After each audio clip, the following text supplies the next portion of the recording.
मित्रों, आगे अध्याय आधा हुआ था, उसको पूरा कर लेते हैं। सूर्य ने देवी के समस्त रोम कूपों में अपने किरणों का तेज भर दिया। काल ने उन्हें चमकती हुई ढाल और तलवार दी। क्षीर समुद्र ने उज्जवल हार तथा कभी जीर्ण का होने वाला 2 दिव्य वस्त्र भेंट किए। साथ ही उन्होंने दिव्य चूड़ामणि, जो कुंडल कटहे, उज्जवल अर्घ चंद्रमा, सब बाहों के लिए केयूर, दोनों चरणों के लिए निर्मित नुपुर, गले की सुंदर हंसली और सब अंगुलियों में नूपुरो बिलमो तज्जम्बः ग्रेयः कमलोत्तमम्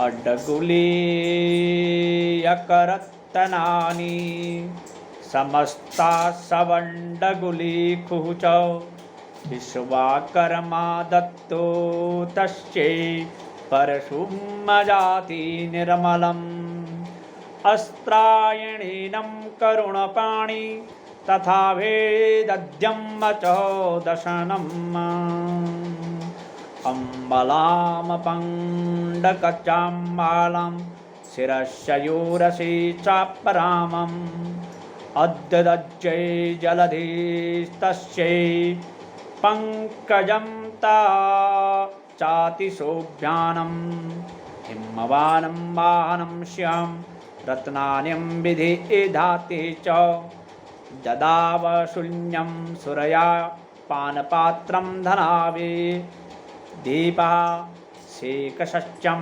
सर्वनागेशो महामणिविभूषितं नागहारं दत्तो तस्यां दन्ते पृथिवीमिपानम् अन्यैरपि सुरेण देवी भूषणेनायुद्धेशं तथा समस्तमानः नित्यं नाना आनो दोचञ्चैः चटटक्यः षण्मुरुः महां तस्मिनादीनं घोरेणं कृतश्चं महापूरेणं नभा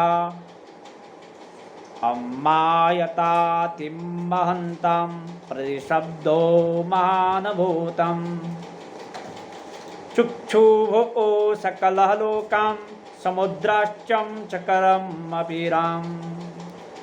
पहनने के लिए रत्नों की बड़ी ऊँटियाँ भी दी। विश्वकर्मा ने उन्हें अत्यंत निर्मल प्रसा भेंट किया। 25 तय, साथ ही अनेक प्रकार की अस्त्र और अभिज्ञ कवच दिए। इनके सिवा मस्तक और वृक्ष स्थल पर धारण करने के लिए कभी वह कुम्भ हलाने वाले कमलों की माला दी।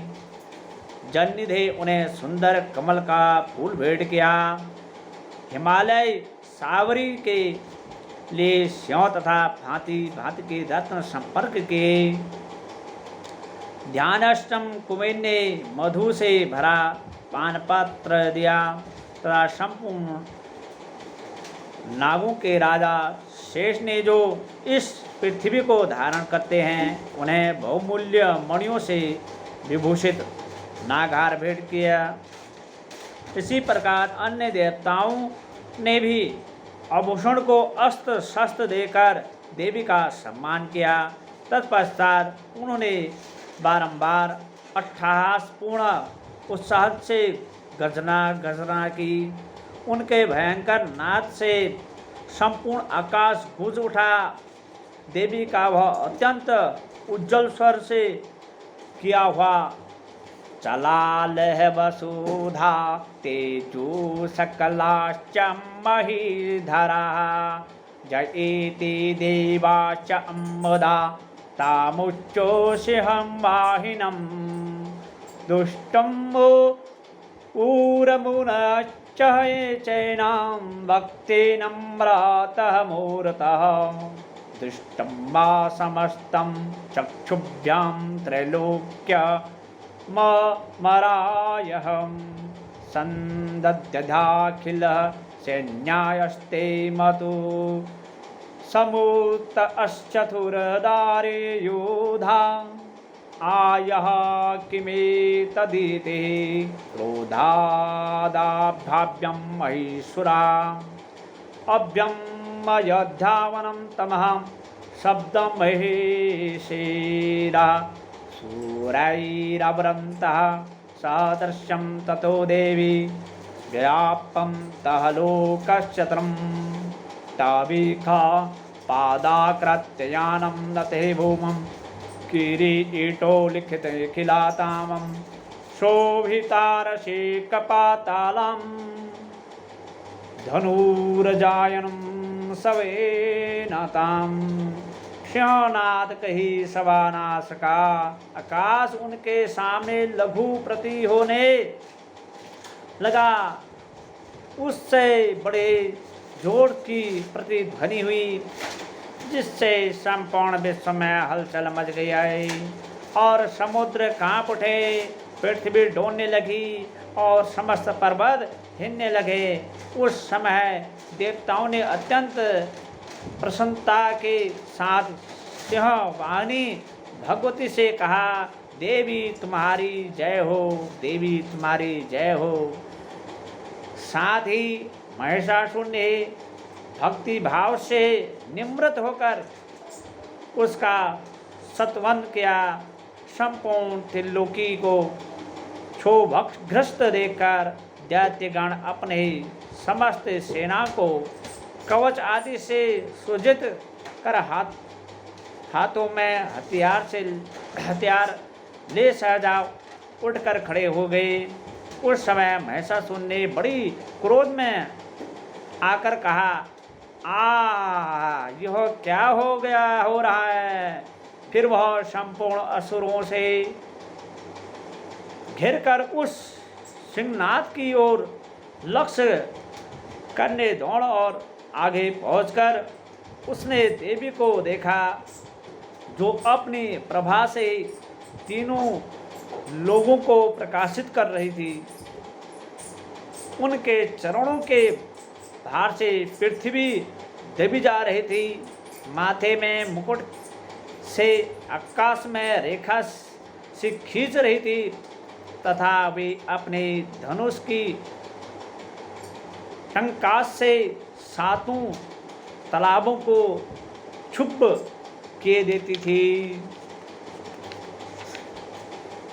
दिशा भुज अस्त्रं समताय व्याकं संस्थिता तत्तं प्रवृत्तं योद्यं तदा देव्यं सुरोदहवीखां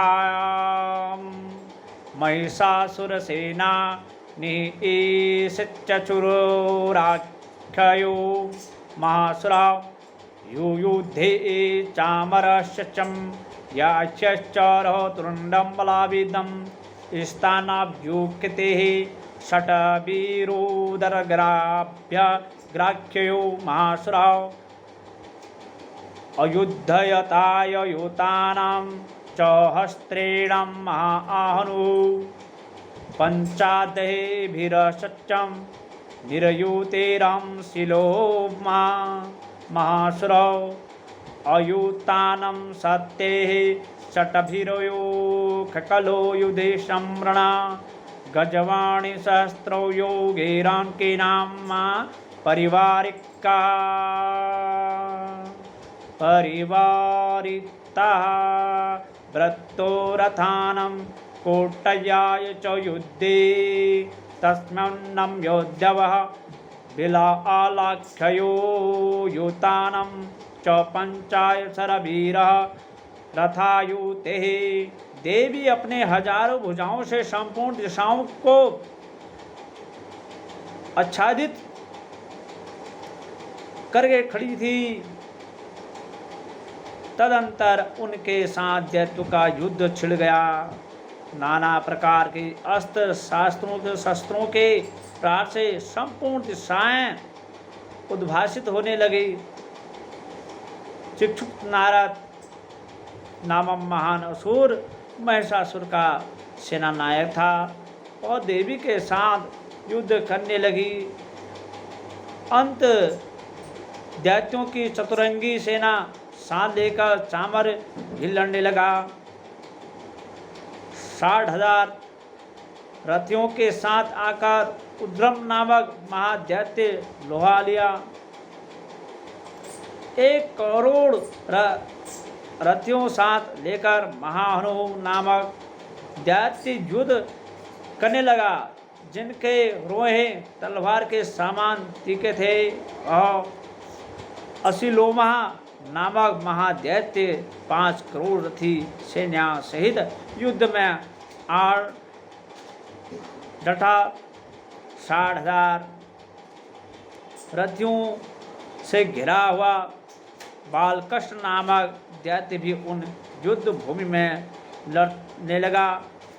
पारिवारिक नामक राक्षस हाथी सवार और घुड़सवार के अनेक दलों तथा 1 करोड़ रथियों की सेना लेकर युद्ध करने लगा। विराट नामक दैत्य 5 अरब रथियों से